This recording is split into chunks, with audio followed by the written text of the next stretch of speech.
This copyrighted telecast may not be reproduced, retransmitted, or used in any form without the authorized written consent of NASCAR Broadcasting. NASCAR would like to thank all of our loyal fans for your continued support, and we hope you enjoyed today's broadcast. Bright gold mango colored car in front of Greg Biffle. Something grenaded, came out the pipes, out the back. They had to change the engine, and as a result, Casey Kane will be starting the Budweiser Shootout from the tail end of the field after that engine change. Dick Berggren. Well, it's the tail end of this 20-car field, but that does not mean he can't win the race. 2 years ago, Earnhardt Jr. started 19th and won. Last year, Earnhardt Jr. started 19th and finished second. Kane now on the racetrack, getting his first lap at speed.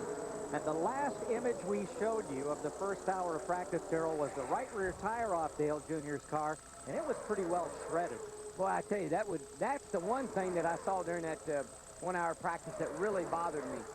Dale Jr. was complaining about the car having a bad tire on it, and that right rear was shredded. A lot of times after the 24-hour race, the track's a little different than what the guys haven't anticipated. Hopefully that's all it is, a track condition, and it'll get better as the cars run.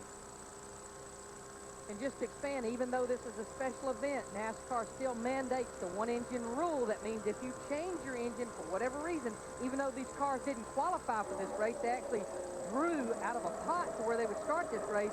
The rule still is implemented that if you change engine, you have to start the race at the rear of the field. But Dick Berggren, where's Bobby Labonte? Bobby Labonte is in the garage right now, Mike, and he is going to be here for a while. The crew has taken the rear axles out of the car. That is the first stage to changing the rear gear. Now, NASCAR has a gear rule for every place but Daytona and Talladega. You can run whatever you want, and we have seen an awful lot of gear changing going on in the first practice session and certainly between the first practice session and now. Labonte in the garage, going to try to get the engine running at the RPM he wants to make the car perform as he wants. Well, you have to kind of select the gear that's kind of common ground. You know, if you knew you were going to be out front leading, pulling a pack, you could pull a little higher gear. But as these cars start, the handling starts going away, and you have to start rolling out of the throttle, you have to have that little lower gear. Yeah, it's incredible how if you just, even though you crack the throttle, how much it hurts the performance of the car. And you need a little gear to get it back up to speed. But man, I tell you, Larry, these cars are jumping around out here tonight. A lot more than I saw them earlier. Of course, it's a lot bigger pack than we saw earlier. But man, I see the cars moving a lot. See Greg Biffle's car kind of run up the hill right there. See the ride he's getting in the car. That's a pretty rough ride. He's juking on that wheel. It's not real comfortable, I'm telling you. Oh, got trouble. Casey Mears. Yep. Oh, nice save to keep from coming right back. Cross traffic, but wow. Jimmy Johnson in the 48 just came by. Yeah, buddy. Can't tempo over good. That was my fault there. I come off the corner there and I flipped off. When I come down, the 21 was still inside there. Watch the 41.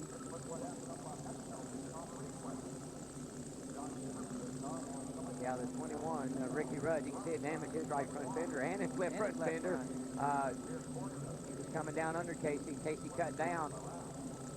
Casey been in a couple of, like I said a little bit ago, a couple of precarious situations. Well, Casey and Jimmy Johnson just both made a big withdrawal from the luck tank right there. Yeah, they did. And Ricky Rudd, boy, nice job to keep that from being a multi-car calamity.